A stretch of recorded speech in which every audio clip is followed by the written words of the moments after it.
आपका जो पहला क्वेश्चन है आज के इस सेशन का, क्वेश्चन नंबर 1, बड़ा ही लॉलीपॉप सा सवाल आपसे पूछा जा रहा है कि किसी वस्तु का चंद्रमा पर भार इक्वल टू डैश इंटू पृथ्वी पर भार, बताइए ना बनेगा।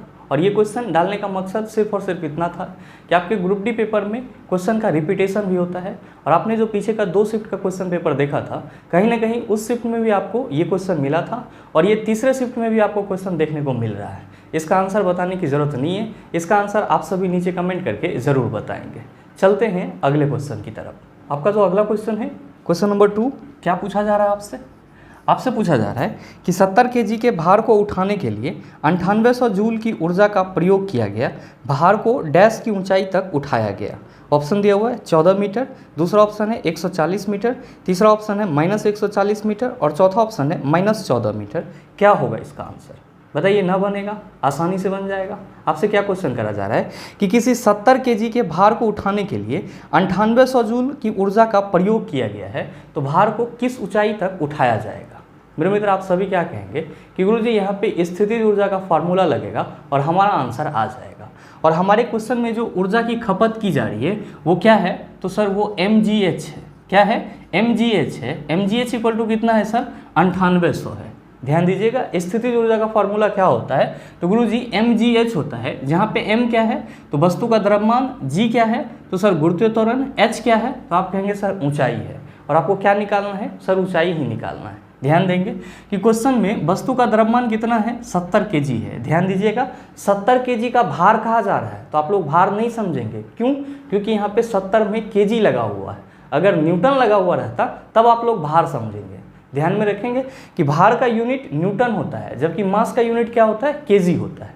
तो यहाँ पे आपका मास कितना है, 70, और गुरुत्वीय त्वरण कितना लेना है, तो सर 10 लेना है, और क्या निकालना है, h। तो आप क्या कहेंगे, 70 गुना 10 गुना h इक्वल टू क्या हो जाएगा, 9800 हो जाएगा।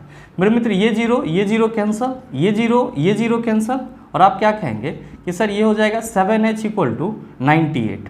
1400 तक कितना होता है, आप कहेंगे सर 98, यानी कि h इक्वल टू आपका कितना हो जाएगा, आप कहेंगे सर 14 मीटर। तो आप बताइए कि आपके इस क्वेश्चन का सही आंसर क्या होगा। आप सभी कहेंगे sir option number A is the right answer of this question. हमेशा ध्यान में रखिएगा कि जब भी किसी भी वस्तु को ऊपर उठाया जाए तो उस स्थिति में आपसे ऊंचाई पूछा जाए तो आप mgh फार्मूला लगाएंगे, और अगर किसी वस्तु को ऊपर उठाया जाए उस स्थिति में आपसे किया गया कार्य पूछे तो भी आप क्या लगाएंगे, तो सर mgh फार्मूला ही लगाएंगे। ध्यान में रखिएगा कि वस्तु को ऊपर उठाने के क्रम में जो किया गया कार्य होता है वो वस्तु के स्थितिज ऊर्जा के बराबर होता है। न हो तो आप इसको स्टार मार्क दे करके लिख लेंगे कि वस्तु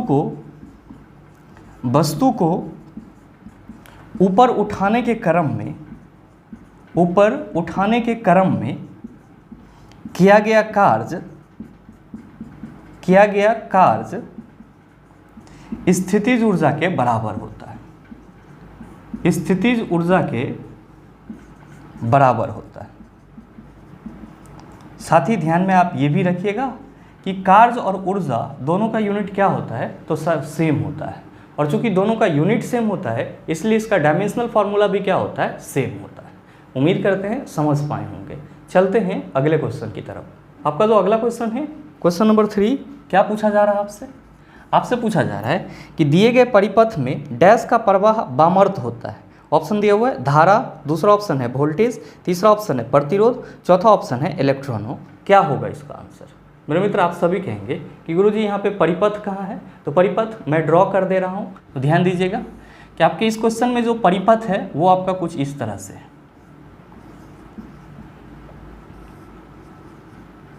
ये आपका क्या है, तो सर्किट है जिसकी चर्चा आपके क्वेश्चन में की जा रही है, और आपसे ये पूछा जा रहा है कि दिए गए परिपथ में डैश का प्रवाह वामार्त होता है। मेरे मित्र, आपसे क्वेश्चन ये करा जा रहा है, ये जो आपका सर्किट है इसमें किस चीज़ का प्रवाह वामार्त होता है, यानी कि उल्टा होता है। ध्यान में रखिएगा, वामार्त को ही हम लोग इंग्लिश में क्या कह सकते हैं, एंटी क्लॉकवाइज कह सकते हैं। आप सभी क्या कहेंगे कि गुरुजी हम सबों ने कई दफ़ा पढ़ा है कि जब भी हम लोग किसी भी सर्किट की बात करते हैं, परिपथ की बात करते हैं, तो हम सभी क्या कहते हैं कि जो परिपथ होता है वो एक बंद रास्ता होता है जिससे विद्युत धारा सतत रूप से यानी कि लगातार रूप से प्रवाहित होते रहता है। और किसी भी परिपथ में जो परंपरागत धारा होता है, किसी भी परिपथ में जो परंपरागत धारा होता है जिसको हम लोग इंग्लिश में कन्वेंशनल करंट बोलते हैं, क्या बोलते हैं, कन्वेंशनल करंट बोलते हैं, ये हमेशा पॉजिटिव टर्मिनल से निगेटिव की ओर बहता है। किसी भी परिपथ में जो परंपरागत यानी कि कन्वेंशनल करंट होता है वो पॉजिटिव से निगेटिव की तरफ बहता है, यानी कि धन आवेश से ऋण आवेश की ओर बहता है। लेकिन जब हम लोग बात करते हैं किसी भी परिपथ में इलेक्ट्रॉन के प्रवाह की, किसी भी परिपथ में इलेक्ट्रॉन के प्रवाह की, तो जो इलेक्ट्रॉन का प्रवाह होता है वो क्या होता है, तो परंपरागत धारा के विपरीत होता है। यानी कि परंपरागत धारा अगर आपका पॉजिटिव टर्मिनल से निगेटिव टर्मिनल की ओर जा रहा है तो जो इलेक्ट्रॉन का प्रवाह होगा वो क्या होगा, तो सर ये negative terminal to positive terminal होगा। और ध्यान में रखेंगे इसी को हम लोग हिंदी में क्या कह सकते हैं, हिंदी में कह सकते हैं कि गुरुजी इलेक्ट्रॉन का जो प्रवाह होता है वो कैसे होता है, तो सर निगेटिव टर्मिनल से पॉजिटिव टर्मिनल की ओर होता है। ध्यान दीजिएगा कि अगर आप इसको क्लॉकवाइज और एंटी क्लॉकवाइज के दृष्टिकोण से समझना चाहेंगे तो आप सभी क्या कहेंगे कि गुरुजी जब आपने ये लिखा है कि परंपरागत धारा का प्रवाह positive terminal to negative terminal होता है, इसका मतलब ये हुआ कि ये अगर बैटरी का पॉजिटिव टर्मिनल है और ये नेगेटिव टर्मिनल है तो ये जो हमारा साइन है ये किसके प्रवाह को बता रहा है, तो आप कहेंगे सर ये परंपरागत धारा के प्रवाह को बता रहा है। यानी कि ये जो आपका फ्लो हो रहा है परंपरागत धारा वो किस डायरेक्शन में हो रहा है, तो सर ये क्लॉकवाइज हो रहा है। लेकिन जो इलेक्ट्रॉन का प्रवाह होगा वो क्या होगा, तो सर ये निगेटिव टर्मिनल से पॉजिटिव टर्मिनल की ओर होगा, ये क्या हो जाएगा, एंटी क्लॉकवाइज हो जाएगा। इसका मतलब ये हुआ कि किसी भी परिपथ में जो इलेक्ट्रॉन का प्रवाह होता है वो क्या होता है, वामावर्त होता है, यानी कि एंटी क्लॉकवाइज होता है। तो आप बताइए कि आपके इस क्वेश्चन का सही आंसर क्या हो जाएगा। आप सभी कहेंगे sir option number D is the right answer of this question. और हमेशा आप सबों को ध्यान में रखना है किसी भी परिपथ में परंपरागत धारा जो बहेगा वो धन आवेश से ऋण आवेश की ओर बहेगा, जबकि इलेक्ट्रॉन का जो प्रवाह होगा वो क्या होगा, तो गुरुजी ऋण आवेश से धन आवेश की ओर होगा। और साथ ही ध्यान में रखेंगे हम लोग विद्युत धारा को कभी कभी डिफाइन भी करते हैं, किस सेंस में, तो हम सभी कहते हैं कि इलेक्ट्रॉन के प्रवाह के विपरीत दिशा में धारा का प्रवाह होता है। सभी क्या कहते हैं कि इलेक्ट्रॉन के प्रवाह के विपरीत दिशा में धारा का प्रवाह होता है। आप कहेंगे सर ये स्टेटमेंट कैसे हम लोग फुलफिल करेंगे, आसानी से फुलफिल कर सकते हैं। आप क्या कह रहे हैं कि इलेक्ट्रॉन के प्रवाह के विपरीत दिशा में धारा का प्रवाह होता है, तो इलेक्ट्रॉन का प्रवाह क्या हो रहा है सर, एंटी क्लॉकवाइज हो रहा है, और आप कह रहे हैं कि इसके विपरीत में धारा का प्रवाह होगा, तो भाई धारा का जो प्रवाह हो रहा है वो क्या हो रहा है, तो गुरुजी क्लॉकवाइज हो रहा है। तो आप ये चीज़ भी ध्यान में रखेंगे। और साथ ही आप सभी ध्यान में ये भी रखिएगा कि किसी भी परिपथ में धारा के प्रवाह के लिए परिपथ में क्या होना जरूरी है, तो सर ईएमएफ का होना जरूरी है।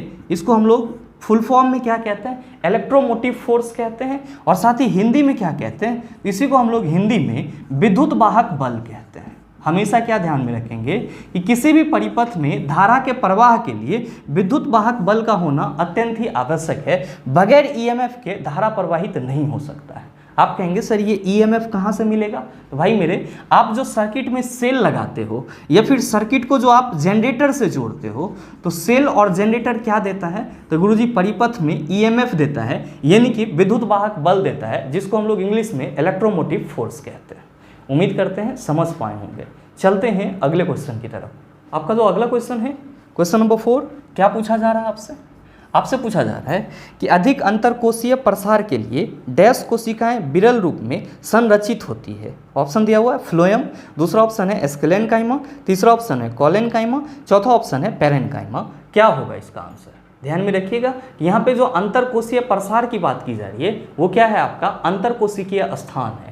और आपसे क्वेश्चन ये करा जा रहा है कि इन चारों उत्तक में से किस उत्तक में अंतरकोशिकीय स्थान के ज़्यादा प्रसार के लिए जो उस उत्तक की कोशिकाएं होती है वो विरल रूप में संरचित होती है, यानी कि व्यवस्थित होती है। मेरे मित्र आप सभी कहेंगे कि सर पहले ये बताओ कि ये अंतरकोशीय प्रसार क्या है।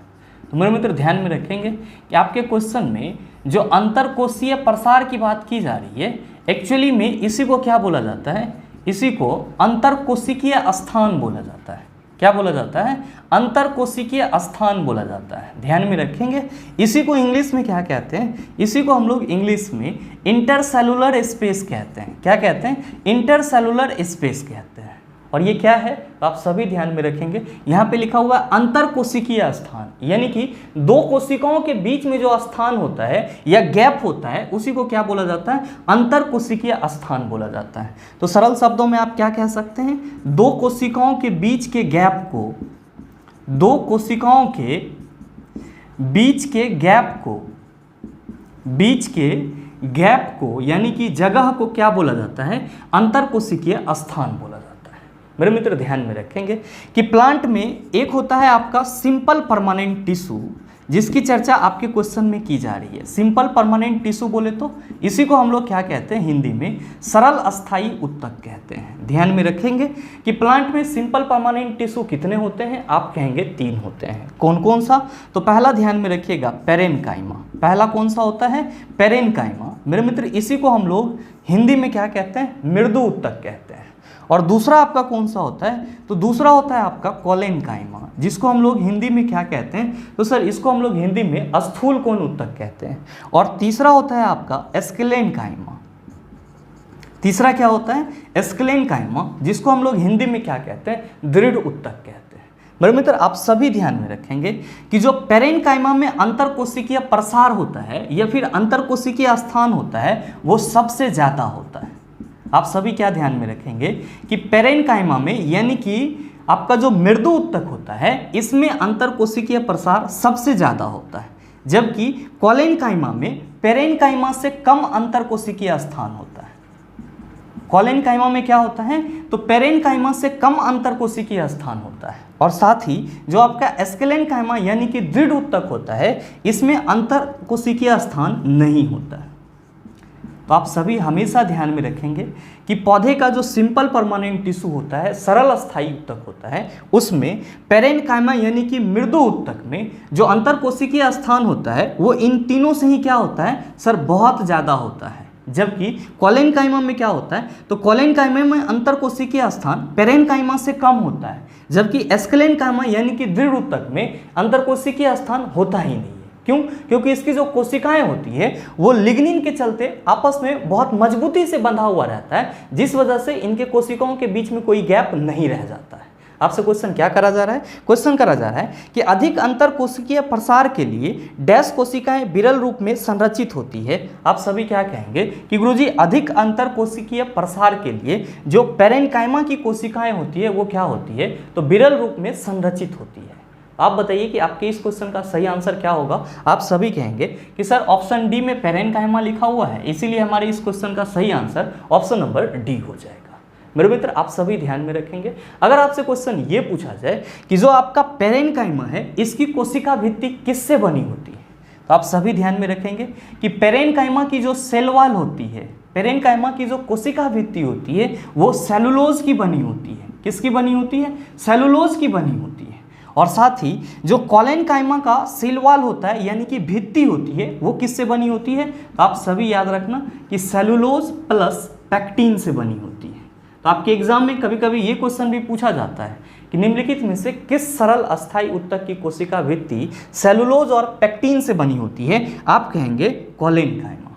और साथ ही ध्यान में रखेंगे कि एस्केलेनकाइमा की जो सेल वॉल होती है ये किससे बनी होती है, तो लिग्निन से बनी होती है। किससे बनी होती है, लिग्निन से बनी होती है।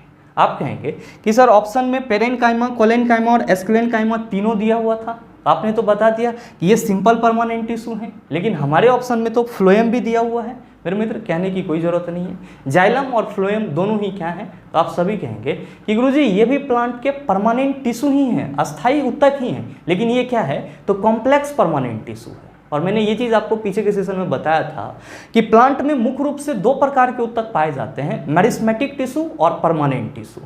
मेरिस्मेटिक टिश्यू 3 प्रकार के होते हैं, एपिकल मेरिस्टेम, लेटरल मेरिस्टेम और इंटरकैलरी मेरिस्टेम। लेकिन जब हम लोग परमानेंट टिश्यू की बात करते हैं तो क्या कहते हैं कि गुरुजी परमानेंट टिश्यू 2 प्रकार के होते हैं। एक होता है सरल अस्थायी ऊतक जिसको हम लोग सिंपल परमानेंट टिश्यू कहते हैं, और एक होता है कॉम्प्लेक्स परमानेंट टिश्यू जिसको हम लोग जटिल अस्थायी ऊतक कहते हैं। और जटिल अस्थायी ऊतक का उदाहरण कौन हो जाता है, जाइलम और फ्लोएम हो जाता है। उम्मीद करते हैं समझ पाए होंगे।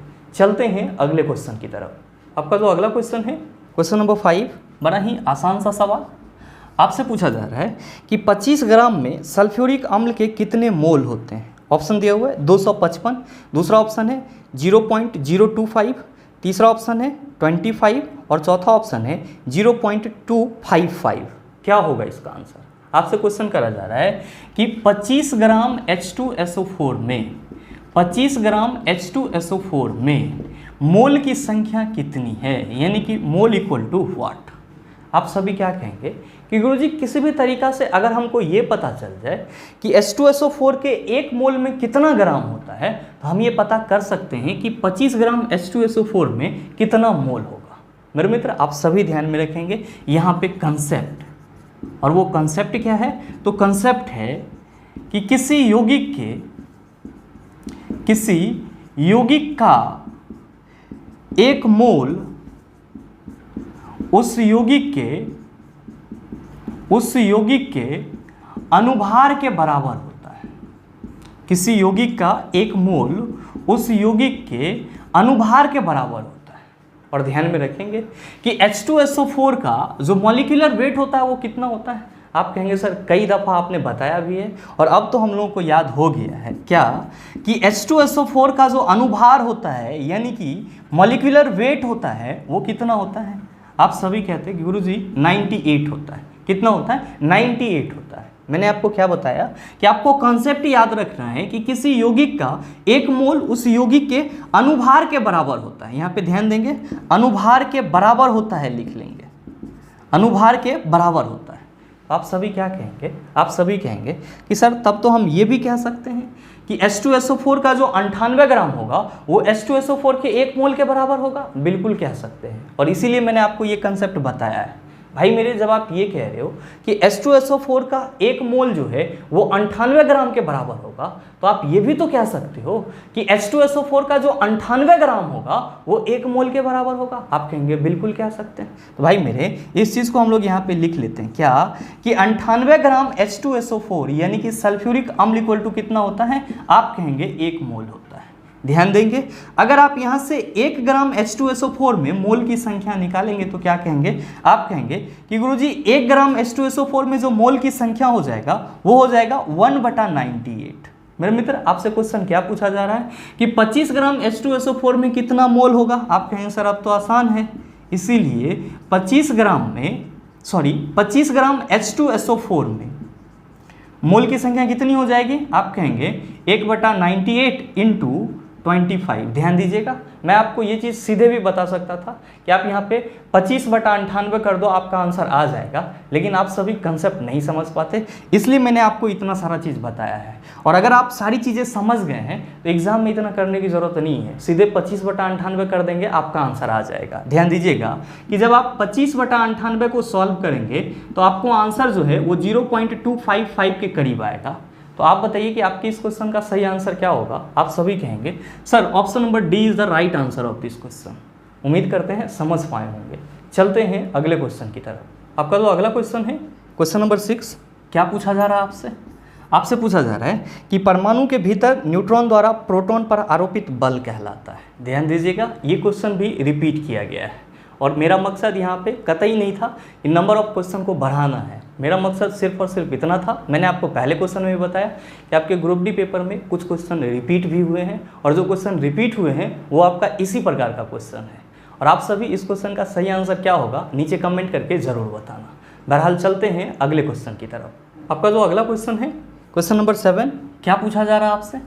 आपसे पूछा जा रहा है कि 556 गोल हरे और सिकुड़े पीले बीजों के हाइब्रिड क्रॉस में डैश बीज गोल और पीले होते हैं। ऑप्शन दिया हुआ 32, दूसरा ऑप्शन है 108, तीसरा ऑप्शन है 101, चौथा ऑप्शन है 315। क्या होगा इसका आंसर। मेरे मित्र आंसर देने से पहले आप सभी यहाँ पे एक चीज़ सुधार कर लेंगे, क्योंकि आपसे जो क्वेश्चन पूछा जा रहा है ये थोड़ा उलटफेर करके पूछा गया है। लेकिन जब मेंडल ने 556 मटर के बीज के साथ एक्सपेरिमेंट करा था, उसमें जो मटर का बीज उन्होंने लिया था वो कैसा था, तो गोल और पीला था, और साथ ही क्या था, तो सिकुड़ा और हरा मटर था।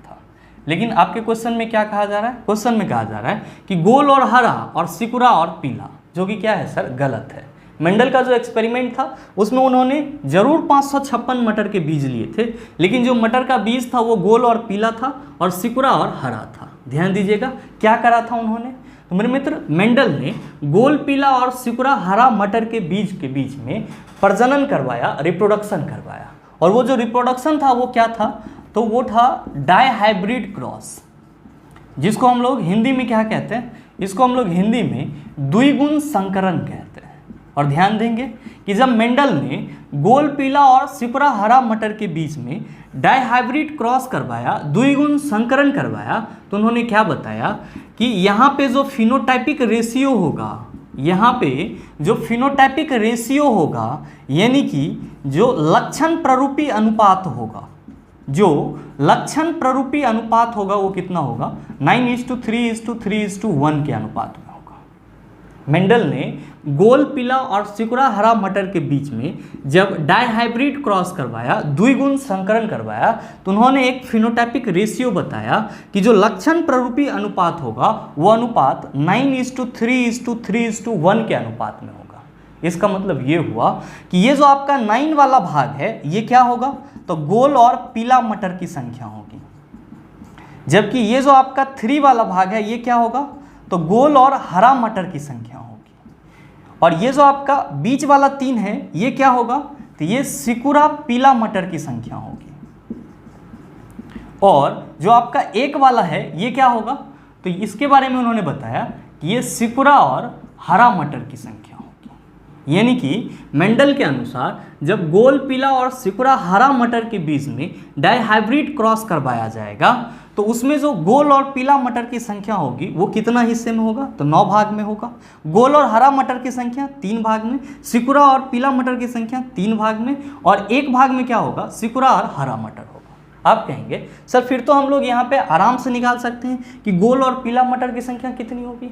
आप कहेंगे सर हम लोग यहाँ पे 556 गुना, चूंकि यहाँ पे 9 भाग गोल और पीला मटर होगा तो हमको यहाँ पे जब 9 भाग निकालना होगा 556 का, तो यहाँ पे अनुपातिक योग कितना हो जाएगा, तो 9 3 12 3 15 1 16, तो हम कह सकते हैं 556 गुना 9/16 जो होगा वो क्या होगा, गोल और पीला मटर की संख्या होगी। बिल्कुल ही सही सोच रहे हैं, लेकिन जब आप इसको सॉल्व करेंगे तो आपको जो डाटा मिलेगा वो कहीं ना कहीं मेंडल के एक्सपेरिमेंट से डिफर मिलेगा। आप कहेंगे ऐसा क्यों, तो सर आपको यहाँ पे जो डाटा मिलेगा वो 312 पॉइंट समथिंग मिलेगा, लेकिन मेंडल ने अपने एक्सपेरिमेंट के बेस पे क्या बताया कि जो गोल और पीला मटर की संख्या होगी वो 315 होगी। आप क्या देखेंगे कि यहाँ पे आपको 312 आ रहा है और यहाँ पे आपको 315 आ रहा है, क्योंकि मेंडल का जो ये आपका वैल्यू था वो वैल्यू इसीलिए था कि उन्होंने जो सैंपल लिया था वो बहुत ज़्यादा मात्रा में लिया था, क्योंकि उस वक्त कोई और साइंटिस्ट नहीं थे इस चीज़ को पूरी तरह से फुलफिल करने के लिए। तो उन्होंने क्या बताया कि यहाँ पे जो 312 पॉइंट समथिंग का आपको पार्ट मिलेगा, हिस्सा मिलेगा, उसको उन्होंने अप्रॉक्स 315 बना दिया। तो आप सभी यहाँ पे क्या याद रखेंगे, आप सभी याद रखेंगे कि 556 गोल पीला और सिकुड़ा हरा मटर के बीच में जब डाइहाइब्रिड क्रॉस यानी कि द्विगुण संकरण करवाया जाएगा तब जो गोल और पीला मटर की संख्या होगी वो कितनी होगी, 315 होगी। और ध्यान में रखेंगे कि गोल और हरा मटर की जो संख्या होगी वो कितनी होगी, तो 108 होगी, और सिकुड़ा और पीला मटर की जो संख्या होगी वो कितनी होगी, 101, और सिकुड़ा और हरा मटर की जो संख्या होगी वो कितनी होगी, 32 होगी। ध्यान दीजिएगा ये सारा डाटा मैंने मेंडल के एक्सपेरिमेंट के अनुसार लिखा है, जबकि अगर आप इस रेशियो के हिसाब से इस 556 को बांटना चाहेंगे तो आपको क्या मिलेगा, जो आपको कैलकुलेशन में डाटा आएगा वो डिफर आएगा। तो आपको परेशान नहीं होना है, आपको ये मेंडल के एक्सपेरिमेंट का जो एग्जैक्ट डाटा है उसको ध्यान में रखना है। बाकी और आपको जो भी क्वेश्चन मिलेगा उसमें आप ये फॉर्मूला लगा सकते हैं, जितना आपका बीज रहेगा उस हिसाब से आप उसको डिवाइड कर सकते हैं तो आपका आंसर आ जाएगा। लेकिन 556 मटर के बीज के लिए जो आपका गोल पीला, गोल हरा, सिकुड़ा पीला और सिकुड़ा हरा मटर की संख्या होगी उसको आप कैसे देखेंगे, तो सर उसको मेंडल के एग्जैक्ट वैल्यू के अकॉर्डिंग देखेंगे। और आप क्या कहेंगे कि गोल पीला मटर की संख्या 315 होगी, गोल हरा मटर की संख्या 108, सिकुड़ा पीला मटर की संख्या 101 होगी, और सिकुड़ा हरा मटर की संख्या कितनी होगी, 32 होगी। तो आप बताइए कि आपके इस क्वेश्चन का सही आंसर क्या होगा। आप सभी कहेंगे सर ऑप्शन नंबर डी हो जाएगा। और बाकी के जो आपके ऑप्शन में दिए गए हैं उस डाटा को भी आप सभी फुलफिल कर पा रहे होंगे कि सर हमारा जो पहला ऑप्शन है उसमें हम ये कह सकते हैं कि सर जो सिकुड़ा हरा मटर की संख्या होगी वो कितनी होगी, 32 होगी। दूसरा ऑप्शन में जो 108 दिया हुआ है आप क्या कहेंगे कि ये गोल हरा मटर की संख्या है, और तीसरा ऑप्शन में जो 101 दिया हुआ है वो क्या है, सिकुड़ा पीला मटर की संख्या है। मेरे मित्र ध्यान दीजिएगा, अगर आप इसको जोड़ेंगे तो आपको कितना मिल जाएगा, 556 मिल जाएगा।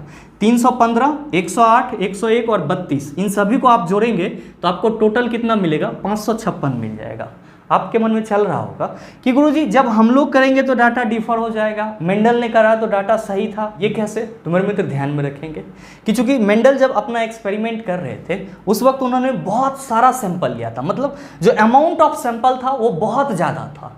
तो ऑब्वियस सी बात है कि उन्होंने अपने डाटा को कहीं ना कहीं अप्रॉक्स ना मान करके एग्जैक्ट वैल्यू पे ज़्यादा बल दिया। इस वजह से आपको यहाँ पे मेंडल के हिसाब से तो एग्जैक्ट वैल्यू मिल जाएगा, लेकिन आपके हिसाब से जब आप 556 को 9:3:3:1 के रेशियो में डिवाइड करेंगे तो आपको डाटा डिफर मिलेगी। तो आपको परेशान नहीं होना है, बस आपको ये वाला डाटा याद रखना है, आपका काम बन जाएगा। और आपके एग्जाम में बस एक क्वेश्चन ये पूछा गया था, इसके लिए इतना ज़्यादा मेहनत नहीं करना है। बहरहाल चलते हैं अगले क्वेश्चन की तरफ। आपका जो अगला क्वेश्चन है, क्वेश्चन नंबर 8, क्या पूछा जा रहा है आपसे? आपसे पूछा जा रहा है कि नीचे दी गई किस परमाणु संख्या वाले तत्व के रासायनिक गुण मैग्नीशियम के समान होते हैं? ऑप्शन दिया हुआ है 19, दूसरा ऑप्शन है 13, तीसरा ऑप्शन है 11 और चौथा ऑप्शन है 4। क्या होगा इसका आंसर? आपसे क्वेश्चन करा जा रहा है कि आपके चारों ऑप्शन में जो तत्वों का परमाणु संख्या दिया गया है उसमें से कौन से परमाणु संख्या वाले तत्व मैग्नीशियम के समान होंगे। आप कहेंगे सर ये बनेगा कैसे? तो मेरे मित्र इसका कंसेप्ट मैंने आपको पीरियोडिक टेबल वाले सेशन में बताया है। क्या बताया था कि किसी भी आवर्त सारणी के किसी एक वर्ग में जो भी तत्व पाए जाते हैं वे क्या होते हैं, एक दूसरे के समान होते हैं, यानी कि उनका जो प्रॉपर्टीज़ होता है वो क्या होता है, सेम होता है। अब यहाँ पे मसला ये है कि सर हम लोग कैसे पता करेंगे कि आवर्त सारणी के किसी वर्ग में कौन से तत्व पाए जाएंगे? मैंने ये चीज़ भी आपको बताया है कि किसी भी तत्व का जो संयोजी इलेक्ट्रॉन होता है वो उसके वर्ग संख्या को बताता है। और ध्यान में रखेंगे कि जो संयोजी इलेक्ट्रॉन होता है वो किसी भी तत्व का क्या होता है, तो सर बाह्यतम कक्षा में उपस्थित इलेक्ट्रॉन होता है। अगर हम लोग पहले यहाँ पे ये डिस्कस करें कि जो हमारा मैग्नीशियम है ये आवर्त सारणी के किस वर्ग में पाया जाएगा, तो आप सभी क्या कहेंगे कि गुरुजी मैग्नीशियम का परमाणु संख्या होता है 12। और अगर हम लोग यहाँ पे मैग्नीशियम परमाणु में कक्षा में जो इलेक्ट्रॉन उपस्थित होंगे उसको अरेंज करेंगे तो क्या कहेंगे? आप कहेंगे पहले कक्षा में जाएगा 2 इलेक्ट्रॉन, दूसरे में जाएगा 8 और तीसरे में कितना जाएगा, 2। मैग्नीशियम के बाह्यतम कक्षा में कितने इलेक्ट्रॉन हैं? आप कहेंगे सर 2 है। और मैंने अभी जस्ट आपको क्या बताया कि किसी परमाणु के बाह्यतम कक्षा में जितना इलेक्ट्रॉन उपस्थित होता है वो उसका संयोजी इलेक्ट्रॉन कहलाता है, यानी कि वैलेंस इलेक्ट्रॉन कहलाता है। और किसी भी तत्व का जो वैलेंस इलेक्ट्रॉन होता है वो उसके वर्ग संख्या को बताता है। इसका मतलब ये हुआ कि जो आपका मैग्नीशियम है वो आवर्त सारणी के वर्ग 2 में पाया जाएगा। तो जाहिर सी बात है कि आपके ऑप्शन में जो तत्वों का परमाणु संख्या दिया गया है उसमें से जो भी तत्व वर्ग 2 में पाया जाएगा वो किसके समान होगा, मैग्नीशियम के समान होगा। ध्यान दीजिएगा, पहला ऑप्शन क्या है, तो सर पहला ऑप्शन दिया हुआ है परमाणु संख्या 19। आप क्या कहेंगे कि गुरुजी ये पोटेशियम का परमाणु संख्या होता है। अगर आप इसके वर्ग संख्या की बात करेंगे तो क्या कहेंगे कि गुरुजी अगर हम लोग इसके संयोजी इलेक्ट्रॉन की बात करें तो कह सकते हैं कि इसमें जो इलेक्ट्रॉन का वितरण होगा वो 2, 8, 8, 1 के रूप में होगा, यानी कि इसके बाह्यतम कक्षा में कितना इलेक्ट्रॉन उपस्थित है, 1। तो आपका जो पोटेशियम है ये आवर्त सारणी के किस वर्ग में पाया जाएगा? आप कहेंगे वर्ग 1 में पाया जाएगा। आप कहेंगे सर ये तो हमारा आंसर नहीं होगा, क्योंकि जो तत्व वर्ग 2 में पाया जाएगा वही किसके जैसा होगा, मैग्नीशियम के जैसा होगा। तो पहला ऑप्शन तो आपका चला गया सर। दूसरा आपका ऑप्शन है 13। ध्यान दीजिएगा कि जो आपका 13 है ये आपका कौन से एलिमेंट का होता है? आप कहेंगे सर एल्युमिनियम का। और अगर आप इसके लिए इलेक्ट्रॉनिक कन्फिगरेशन लिखें ताकि आपको ये पता चल पाए कि इसका संयोजी इलेक्ट्रॉन कितना है, तो आप कहेंगे सर 2, 8, 3 हो जाएगा, यानी कि एल्युमिनियम का जो संयोजी इलेक्ट्रॉन है वो कितना है, तो सर 3 है। तो आप कहेंगे सर ये तो वर्ग 3 में पाया जाएगा। नहीं सर, आप सभी ध्यान में रखेंगे कि जो आपका एल्युमिनियम है ये आपका पी ब्लॉक एलिमेंट है। और हम सभी क्या कहते हैं कि गुरुजी जब पी ब्लॉक एलिमेंट के वर्ग की संख्या की बात करते हैं तो उसके संयोजी इलेक्ट्रॉन में 10 जोड़ देते हैं। 10 जोड़ देंगे तो क्या होगा, तो आप कहेंगे कि सर 3 में 10 जोड़ेंगे तो ये 13 हो जाएगा, यानी कि एल्युमिनियम आपको किस वर्ग में देखने को मिलेगा? आप कहेंगे वर्ग 13 में देखने को मिलेगा। इसी तरह से अगर हम लोग बात करें 11 परमाणु संख्या वाले तत्व की, तो आप क्या कहेंगे कि सर ये सोडियम का होता है। तो जाहिर सी बात है इसका जो आप इलेक्ट्रॉनिक कन्फिगरेशन लिखेंगे वो 2, 8, 1 लिखेंगे। बाह्यतम कक्षा में कितना इलेक्ट्रॉन, तो सर 1 इलेक्ट्रॉन है। तो ये आपका किस वर्ग में पाया जाएगा? आप कहेंगे वर्ग 1 में पाया जाएगा। आप कहेंगे सर नेक्स्ट है 4 परमाणु संख्या। 4 किसका होता है? तो आप सभी कहते हैं सर बेरिलियम का होता है। तो मेरे मित्र इसके लिए आप जब कन्फिगरेशन लिखेंगे तो 2 और 2 लिखेंगे। आप क्या कहेंगे कि गुरुजी इसके बाह्यतम कक्षा में 2 इलेक्ट्रॉन उपस्थित है, तो जाहिर सी बात है कि ये वर्ग 2 में पाया जाएगा। और आप सभी क्या कहेंगे कि गुरुजी ये जो बेरिलियम है ये किसके जैसा होगा, मैग्नीशियम के जैसा होगा। काहे, तो बेरिलियम और मैग्नीशियम दोनों एक ही वर्ग 2 में पाया जाएगा। तो आप बताइए कि आपके इस क्वेश्चन का सही आंसर क्या होगा। आप सभी कहेंगे sir option number D is the right answer of this question. हमेशा ध्यान में रखिएगा कि आवर्त सारणी के किसी एक वर्ग में जितने भी तत्व पाए जाते हैं वो सभी क्या होते हैं, तो सर समान होते हैं, यानी कि एक दूसरे के जैसा होता है। और आवर्त सारणी में आप कोई भी तत्व के लिए वर्ग संख्या कैसे निकालेंगे, तो आप कहेंगे कि किसी भी तत्व में जितना संयोजी इलेक्ट्रॉन होगा वो क्या बताएगा, तो उस तत्व के आवर्त सारणी में वर्ग की संख्या को बताएगा। उम्मीद करते हैं समझ पाए होंगे। चलते हैं अगले क्वेश्चन की तरफ। आपका जो अगला क्वेश्चन है क्वेश्चन नंबर 9, क्या पूछा जा रहा है आपसे? आपसे पूछा जा रहा है कि ऑक्सीजन के सापेक्ष क्लोरीन की संयोजकता है डैश। ऑप्शन दिया हुआ है 4, दूसरा ऑप्शन है 5, तीसरा ऑप्शन है 2 और चौथा ऑप्शन है 7। हमेशा ध्यान में रखिएगा, अगर आपसे क्वेश्चन ये पूछा जाए कि क्लोरीन की संयोजकता कितनी होती है तो आप कहेंगे 1, और अगर आपसे क्वेश्चन ये पूछा जाए कि ऑक्सीजन के सापेक्ष क्लोरीन की संयोजकता कितनी होती है तो आप कहेंगे 7। आप सभी इस चीज़ को नोट कर लेंगे। पहला चीज़ क्या लिखेंगे कि क्लोरीन की वैलेंसी 1 होती है। जब भी आपसे क्वेश्चन ये पूछा जाएगा कि क्लोरीन की संयोजकता कितनी होती है आप झट से कहेंगे 1। लेकिन क्वेश्चन अगर ये पूछा जाएगा कि ऑक्सीजन के सापेक्ष क्लोरीन की वैलेंसी कितनी होती है, क्लोरीन की वैलेंसी कितनी होती है, तो आप सभी क्या कहेंगे 7 होती है। हमेशा इस चीज़ को आप कंठाग्र कर लेंगे। तो आप बताइए कि आपके इस क्वेश्चन का सही आंसर क्या होगा। आप सभी कहेंगे सर इस हिसाब से option number D is the right answer of this question. मेरे मित्र आप समूह के मन में चल रहा होगा कि गुरुजी ऐसा कैसे हो जाता है कि ऑक्सीजन के सापेक्ष क्लोरीन की वैलेंसी 7 हो जाती है। तो मेरे मित्र हमेशा ध्यान में रखिएगा कि कोई भी तत्व अगर ऑक्सीजन के साथ जुड़ता है तो वो क्या बनाता है, तो सर अपना ऑक्साइड बनाता है। तो जाहिर सी बात है कि क्लोरीन भी अगर ऑक्सीजन के साथ जुटेगा तो क्या करेगा, अपना ऑक्साइड बनाएगा। और ध्यान में रखेंगे कि क्लोरीन का एक ऑक्साइड होता है आपका Cl2O7, जिसको हम लोग क्या कहते हैं, इसको हम लोग डाइक्लोरो हेप्टो ऑक्साइड कहते हैं।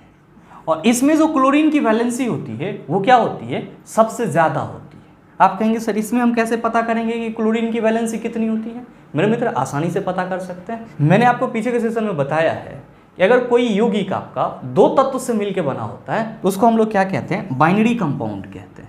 और यहाँ पे जो आप डाइक्लोरो हेप्टो ऑक्साइड की बात कर रहे हैं ये आपका क्लोरीन और ऑक्सीजन यानी कि 2 तत्व से मिलकर बना हुआ है। और जो आपका बाइनरी कंपाउंड होता है यानी कि बाइनरी यौगिक होता है उसमें जो तत्व होते हैं उसकी संयोजकता को आप क्या करते हैं, आसानी से निकाल सकते हैं। क्यों, तो आप कहते हैं सर जो बाइनरी कंपाउंड होते हैं एक्चुअली वो जो बनता है वो संयोजकता के उलटफेर करने से बनता है। जैसे अगर आप यहाँ पे क्लोरीन और ऑक्सीजन के संयोजकता की बात करेंगे तो क्या कहेंगे, आप कहेंगे कि गुरुजी क्लोरीन का संयोजकता ऑक्सीजन के साथ जुटा होगा और ऑक्सीजन का संयोजकता क्लोरीन के साथ जुटा होगा। आप ये बताओ कि Cl2O7 में क्लोरीन की संयोजकता कितनी होगी, आप कहेंगे सर 7 होगी। ऑक्सीजन की संयोजकता कितनी होगी, 2 होगी। और ये जो आपका Cl2O7 है ये आपका ऑक्सीजन के सापेक्ष किसी भी तत्व की क्या है, तो सर क्लोरीन के मामले में हाइयर वैलेंसी है। और आपसे क्वेश्चन ये भी पूछा जाता है कि सोडियम, पोटेशियम, एल्युमिनियम और क्लोरीन में ऑक्सीजन के सापेक्ष सबसे ज़्यादा संयोजकता किसकी होती है, तो आप कहेंगे सर सबसे बड़ा हाइयर ऑक्साइड जो है वो सर Cl2O7 क्लोरीन ऑक्सीजन के साथ जुड़ करके बनाता है। और इसमें जो क्लोरीन की संयोजकता होती है वो होती है 7। इसीलिए हम लोग क्या कहते हैं कि ऑक्सीजन के सापेक्ष क्लोरीन की संयोजकता 7 मानी जाती है। ऐसे आप सभी ध्यान में रखेंगे कि किसी भी तत्व की जो संयोजकता होती है वो उसके इलेक्ट्रॉन के एक्साइटिंग स्टेट पे भी डिपेंड करता है। और ध्यान में रखिएगा कि जो क्लोरीन है इसके तीसरे एक्साइटिंग स्टेट में यानी कि इसके इलेक्ट्रॉन के तीसरे उत्तेजन अवस्था में जो इसका वैलेंसी होता है वो कितना होता है, 7 होता है। तो इसलिए भी हम लोग कहते हैं कि क्लोरीन की संयोजकता ऑक्सीजन के सापेक्ष कितनी मानी जाती है, 7 मानी जाती है। उम्मीद करते हैं समझ पाए होंगे। चलते हैं अगले क्वेश्चन की तरफ। आपका जो अगला क्वेश्चन है क्वेश्चन नंबर 10, क्या पूछा जा रहा है आपसे? आपसे पूछा जा रहा है कि कीटोन के साथ समाप्त होने वाले हाइड्रोकार्बन श्रृंखला के अंत में लगाया जाने वाला प्रत्यय है। ऑप्शन दिया हुआ है ऑल, दूसरा ऑप्शन है अल, तीसरा ऑप्शन है ओन, चौथा ऑप्शन है ओइक। बताइए ना बनेगा। आसानी से बन जाएगा। आप सभी क्या कहेंगे कि गुरुजी यहाँ पे जो ऑल की बात की जा रही है, एक्चुअली ये ऑल क्या है, तो आप सभी कहते हैं सर ये सफिक्स है। अच्छा ये किसके साथ लगता है, तो आप कहते हैं सर सफिक्स जो है वो एल्केन के साथ लगता है, यानी कि एल्केन प्लस ऑल। अच्छा एल्केन प्लस ऑल होगा तो आप क्या कहेंगे कि गुरुजी ये अल्कोहल ग्रुप का कंपाउंड है। और साथ ही दूसरे ऑप्शन में आपका क्या दिया हुआ है, अल दिया हुआ है, तो यहाँ भी किसके साथ अल लगेगा, तो सर एल्केन के साथ क्या लगेगा, सफिक्स अल लगेगा, और इसको हम लोग क्या पढ़ेंगे, एल्केनल, और ये क्या हो जाएगा, तो आप कहेंगे कि सर ये जो हमारा कंपाउंड होगा वो एल्डिहाइड ग्रुप का कंपाउंड होगा। किस ग्रुप का कंपाउंड होगा, एल्डिहाइड ग्रुप का कंपाउंड होगा। और साथ ही आपके तीसरे ऑप्शन में क्या दिया हुआ है, तो सर तीसरे ऑप्शन में दिया हुआ है ओन, और ये भी किसके साथ लगेगा, तो सर एल्केन के साथ ही लगेगा। और एल्केन के साथ जब सफिक्स ओन लग जाता है तब आप क्या कहते हैं, तब आप कहते हैं कि गुरुजी ये कीटोन ग्रुप का कंपाउंड हो जाता है। और साथ ही आपका चौथा ऑप्शन क्या है, तो सर चौथा ऑप्शन है ओइक। ध्यान में रखिएगा ओइक भी सफिक्स है, ये भी किसके साथ लगेगा, तो गुरुजी एल्केन के साथ ही लगेगा। और जब एल्केन के साथ आप ओइक सफिक्स लगा देते हैं तो ये आपका किस ग्रुप का कंपाउंड हो जाता है, आप कहते हैं सर ये हो जाता है कार्बोक्सिलिक अम्ल ग्रुप का कंपाउंड हो जाता है, या कार्बोक्सिलिक एसिड ग्रुप का कंपाउंड हो जाता है।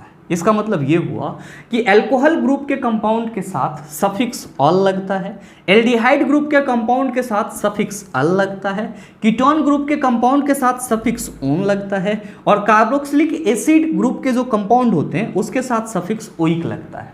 तो आपसे जो क्वेश्चन पूछा जा रहा है उसका सही आंसर क्या होगा, आप कहेंगे sir option number C is the right answer of this question. उम्मीद करते हैं समझ पाए होंगे। चलते हैं अगले क्वेश्चन की तरफ। आपका जो अगला क्वेश्चन है क्वेश्चन नंबर 11, बड़ा ही आसान सा सवाल। आपसे पूछा जा रहा है कि नर जनन कोशिकाओं का उत्पादन डैश में होता है। ऑप्शन दिया हुआ है ब्रीसन, दूसरा ऑप्शन है शुक्रवाहिक, तीसरा ऑप्शन है अंडकोश, चौथा ऑप्शन है प्रोस्टेट। क्या होगा इसका आंसर, आपसे क्वेश्चन करा जा रहा है कि नर जनन कोशिकाओं का उत्पादन डैश में होता है। मेरे मित्र आप सभी क्या कहेंगे, आप सभी कहेंगे कि गुरुजी नर जनन यानी कि मेल रिप्रोडक्टिव सेल जो होता है, मेल रिप्रोडक्टिव सेल जिसको हम लोग क्या कहते हैं, तो सर स्पर्म कहते हैं। और इस स्पर्म का जो फॉर्मेशन होता है वो कहाँ पे होता है, ब्रीसन में होता है, जिसको हम लोग क्या कहते हैं, टेस्टिस कहते हैं। और मेरे मित्र ध्यान में रखेंगे कि ब्रीसन को क्या बोला जाता है, तो मेल का प्राइमरी रिप्रोडक्टिव पार्ट बोला जाता है। क्या बोला जाता है, मेल का प्राइमरी रिप्रोडक्टिव पार्ट बोला जाता है, यानी कि प्राथमिक जनन अंग जो है पुरुष का वो किसको बोला जाता है, ब्रीसन को बोला जाता है। और इसके थ्रू क्या होता है, तो गुरुजी स्पर्म का फॉर्मेशन होता है, जिसको हम लोग क्या कहते हैं, मेल रिप्रोडक्टिव सेल कहते हैं। आपसे जो क्वेश्चन पूछा जा रहा है उसका सही आंसर आप सभी कहेंगे sir option number A is the right answer of this question. मेरे मित्र ध्यान में रखेंगे कि ये जो आपका टेस्टिस है, ब्रीसन है, ये कहाँ पे रहता है, तो आप सभी याद रखेंगे कि ये अंडकोश में रहता है, जिसकी चर्चा आपके ऑप्शन नंबर सी में करी जा रही है। और ध्यान में रखेंगे कि अंडकोश को हम लोग क्या कहते हैं, तो सर इसको हम लोग इंग्लिश में टेस्टिकल्स कहते हैं। क्या कहते हैं, टेस्टिकल्स कहते हैं। तो हमेशा ध्यान में रखेंगे कि टेस्टिस कहाँ पे रहता है, टेस्टिकल्स में रहता है। और अगर क्वेश्चन ये पूछा जाएगा कि मेल में टेस्टिस कितने होते हैं, तो आप सभी याद रखेंगे 2 होते हैं। आप कहेंगे कि सर हमारे ऑप्शन में तो शुक्रवाहिका भी दिया हुआ है। भाई मेरे आप सभी ध्यान में रखना कि शुक्रवाहिका को हम लोग इंग्लिश में क्या कहते हैं, तो इसी को हम लोग इंग्लिश में वास डिफरेंस कहते हैं। और शुक्राणु को आगे बढ़ाने वाला जो पार्ट होता है मेल रिप्रोडक्टिव सिस्टम का, उसी को क्या बोला जाता है, शुक्रवाहिका बोला जाता है, या फिर क्या बोला जाता है, तो सर इंग्लिश में वास डिफरेंस बोला जाता है। आप कहेंगे कि सर हमारे ऑप्शन में प्रोस्टेट भी दिया हुआ है। तो मेरे मित्र आप सभी ध्यान में रखेंगे कि जो आपके ऑप्शन में प्रोस्टेट है ये एक्चुअली क्या होता है, तो सर ये प्रोस्टेट ग्लैंड होता है। क्या होता है, ग्लैंड होता है। और ध्यान में रखेंगे कि प्रोस्टेट ग्लैंड से क्या निकलता है, तो सर इससे प्रोस्टेट फ्लूइड निकलता है। क्या निकलता है, प्रोस्टेट फ्लूइड निकलता है। आप कहेंगे ये प्रोस्टेट फ्लूइड का काम क्या होता है, तो मेरे मित्र आप सभी ध्यान में रखेंगे कि सीमेन में जो स्पेसिफिक स्मेल आता है, एक विशेष प्रकार का गंध आता है, वो किसके चलते आता है? प्रोस्टेट फ्लूइड के चलते आता है, जो कहाँ से रिलीज होता है? तो सर प्रोस्टेट ग्लैंड से रिलीज होता है। और ध्यान में रखिएगा कि जो आपका प्रोस्टेट ग्लैंड होता है ये यूरेथ्रा यानी कि मूत्र मार्ग से लेकर के मूत्राशय यूरिनरी ब्लैडर तक क्या होता है? तो सर कनेक्ट होता है, यानी कि संपर्कित होता है। तो आप ये चीज भी ध्यान में रखेंगे कि प्रोस्टेट ग्लैंड जो है वो यूरेथ्रा से लेकर के यूरिनरी ब्लैडर तक कनेक्ट रहता है, मूत्र मार्ग से मूत्राशय तक कनेक्ट रहता है। इसके द्वारा क्या होता है? प्रोस्टेट फ्लूइड स्रावित किया जाता है, जिसका मेन फंक्शन क्या होता है? इसका मेन फंक्शन होता है सीमेन में एक स्पेशल प्रकार का गंध पैदा करना, स्मेल पैदा करना। उम्मीद करते हैं समझ पाए होंगे। चलते हैं अगले क्वेश्चन की तरफ। आपका जो अगला क्वेश्चन है, क्वेश्चन नंबर 12, क्या पूछा जा रहा है आपसे? आपसे पूछा जा रहा है कि 120 केजी द्रव्यमान की बंदूक से एक 0.04 केजी द्रव्यमान की गोली दागी जाती है। यदि गोली की बंदूक के मुख से निकलने की गति 90 मीटर पर सेकेंड है तो बंदूक की प्रतिघाती गति कितनी होगी? बताइए। न बनेगा, आसानी से बन जाएगा। आपके क्वेश्चन में क्या कहा जा रहा है? क्वेश्चन में कहा जा रहा है कि जो बंदूक का द्रव्यमान है, ध्यान में रखिएगा कि प्रतिघाती वेग यानी कि रिक्वाइल वेलोसिटी के लिए फॉर्मूला क्या होता है? प्रतिघाती वेग को ही हम लोग इंग्लिश में क्या कहते हैं? Recoil velocity. और इसके लिए फॉर्मूला क्या होता है? तो आप कहते हैं कि गुरुजी प्रतिघाती वेग को हम बड़ा वाला v से रिप्रेजेंट करते हैं, और इसके लिए फॉर्मूला होता है -mv/m। छोटा वाला m क्या है? तो आप कहेंगे सर गोली जो है वो बंदूक से छोटा होता है, तो जो गोली का द्रव्यमान होता है उसको छोटा वाला m से रिप्रेजेंट करते हैं। और जो छोटा वाला v है ये क्या है? तो आप कहेंगे सर ये गोली का वेग है। और ये जो आपका बड़ा वाला m है ये क्या है? बंदूक का द्रव्यमान है। ये जो बड़ा वाला v है ये क्या है? तो सर बंदूक का वेग है, जेकरे क्या बोला जाता है? रिक्वाइल वेलोसिटी, शुद्ध हिंदी में प्रतिघाती वेग। तो आपके क्वेश्चन में कैपिटल M कितना है? 120 केजी। स्मॉल m कितना है? 0.04 केजी। का है? तो गोली का द्रव्यमान दिया हुआ है 0.04 केजी। अच्छा, जब बंदूक से गोली दागी जाती है तो गोली का वेग कितना है? तो सर छोटा वाला v है 90 मीटर पर सेकेंड। तब बताइए बड़ा वाला v ना निकलेगा? आसानी से निकल जाएगा। आप क्या कहेंगे कि गुरुजी इस फॉर्मूला में जब इस वैल्यू को रखेंगे तो हमारा आंसर आ जाएगा। बिल्कुल सही सोच रहे हैं। आपका कैपिटल V इक्वल टू क्या हो जाएगा? आप कहेंगे सर माइनस, यहाँ पे आपका जो छोटा वाला m है वो कितना है? आप कहिएगा सर 0.04 है। आपका वेग कितना है? तो सर 90। और बंदूक का द्रव्यमान कितना है? तो सर 120। मेरे मित्र ये जीरो कैंसिल हो जाएगा। आप क्या कहेंगे कि सर यहाँ से भी पॉइंट हटाइएगा तो नीचे आप 100 लिख सकते हैं। ध्यान देंगे ये क्या हो जाएगा? 3 तिया 9 और 3 चौका 12, ये 4 और ये 4 क्या हो गया? कैंसिल। आप कहेंगे सर ये हो जाएगा 3/100। मेरे मित्र क्या हम 100 को 10⁻² लिख सकते हैं? इसको हम लोग 3/10⁻² लिख सकते हैं। आप कहेंगे बिल्कुल लिख सकते हैं। और ध्यान देंगे कि क्या इसी को हम लोग 3 × 10⁻² को ऊपर ले जाएंगे तो क्या कहिएगा? सर माइनस हो जाएगा। तो 3 × 10⁻² लिख सकते हैं, बिल्कुल लिख सकते हैं। यहाँ पे आप मीटर पर सेकेंड लगा दीजिए, आपका सही आंसर क्या हो जाएगा? आप कहेंगे 3 × 10⁻² मीटर पर सेकेंड, यानी कि बंदूक का जो प्रतिघाती वेग होगा वो कितना होगा? तो सर इतना होगा। और आपके इस क्वेश्चन का सही आंसर आप कहेंगे ऑप्शन नंबर डी हो जाएगा। बहुत सारे मित्र कहेंगे कि गुरुजी आपने फॉर्मूला में तो यहाँ पे माइनस लिया है। तो मेरे मित्र माइनस इसलिए लिया है कि ये बता रहा है कि जब आपका गोली आगे बढ़ेगा और बंदूक पीछे आएगा तो दोनों का जो डायरेक्शन होगा वो क्या होगा? अपोजिट होगा। तो जो आपका माइनस का साइन है उसको हम लोग आंसर में इंक्लूड नहीं करते हैं, इसलिए क्योंकि ये बता रहा है कि प्रतिघाती वेग जो होगा वो क्या होगा? तो विपरीत डायरेक्शन में होगा। तो आप इस चीज़ को भी याद रखेंगे। उम्मीद करते हैं समझ पाए होंगे। चलते हैं अगले क्वेश्चन की तरफ। आपका जो अगला क्वेश्चन है, क्वेश्चन नंबर 13, क्या पूछा जा रहा है आपसे? आपसे पूछा जा रहा है कि कार्य करने की दर डैश कहलाती है। ऑप्शन दिया हुआ है ऊर्जा, दूसरा ऑप्शन है वेग, तीसरा ऑप्शन है शक्ति, चौथा ऑप्शन है बल। बताइए न बनेगा? आसानी से बन जाएगा। कार्य करने की दर क्या कहलाती है? शक्ति कहलाती है। सही आंसर क्या होगा? सर ऑप्शन नंबर सी हो जाएगा। बहुत सारे मित्र कहेंगे सर ऊर्जा भी दिया हुआ है ऑप्शन में, कार्य करने की क्षमता ऊर्जा कहलाती है। आप कहेंगे सर वेग भी दिया हुआ है। तो भाई मेरे विस्थापन में परिवर्तन की दर को वेग कहते हैं। आप कहेंगे सर ऑप्शन पे बल भी दिया हुआ है। आप सबको मालूम होना चाहिए कि वस्तु के द्रव्यमान और त्वरण के गुणनफल को क्या कहा जाता है? बल कहा जाता है।